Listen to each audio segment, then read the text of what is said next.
पौराणिक कथाओं में आज हम जानेंगे आखिर क्यों खाया भगवान श्री कृष्ण ने केलों का छिलका।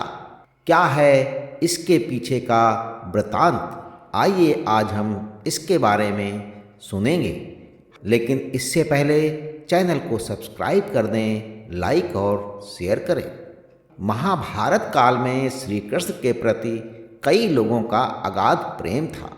उस प्रेम और भक्ति से वशीभूत कई किरदार की ऐसी कहानियां हैं जो यही दर्शाती हैं कि भक्ति में केवल भाव सर्वोपरि है।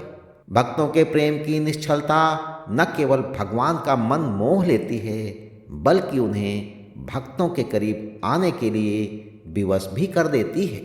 ये कहानी महाभारत का एक प्रसंग है जब कौरवों और पांडवों के बीच महाभारत का युद्ध लगभग तय हो चुका था।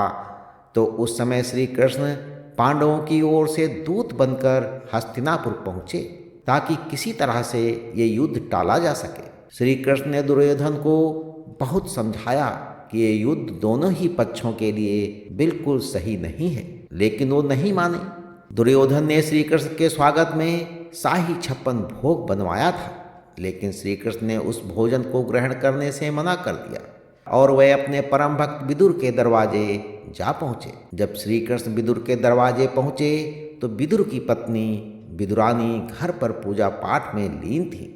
जब श्री कृष्ण ने द्वार पर खड़े होकर आवाज़ लगाई तो विदुरानी ने श्री कृष्ण की आवाज़ पहचान ली और दरवाज़ा खोलने के लिए भागी।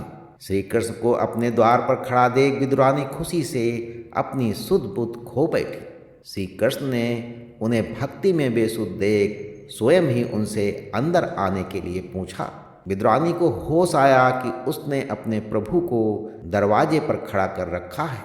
उन्होंने फिर श्री कृष्ण को भीतर सम्मान पूर्वक बैठाया।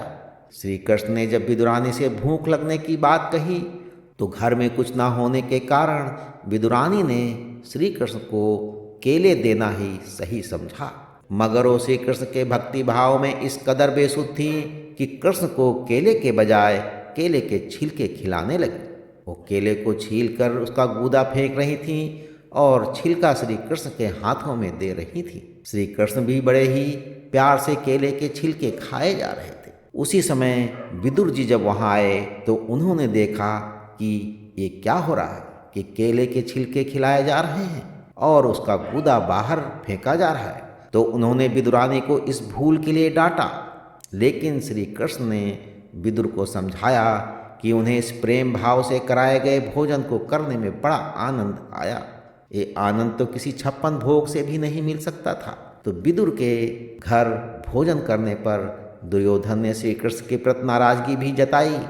श्री कृष्ण ने कहा, किसी के घर भोजन भाव अभाव या प्रभाव में किया जाता है, लेकिन ना तो तुझ में भाव है ना मुझ में अभाव है और ना तेरा मुझ पर कोई प्रभाव है। विदुर और विदुरानी के अद्भुत भक्ति के प्रभाव ने मुझे उनके घर भोजन करने पर मजबूर किया। तो पौराणिक कथाओं में आज बस इतना। अगली बार हम सुनेंगे एक नई कथा। तब तक के लिए ईश्वर की सभी शुभकामनाएं आपके साथ बनी रहे।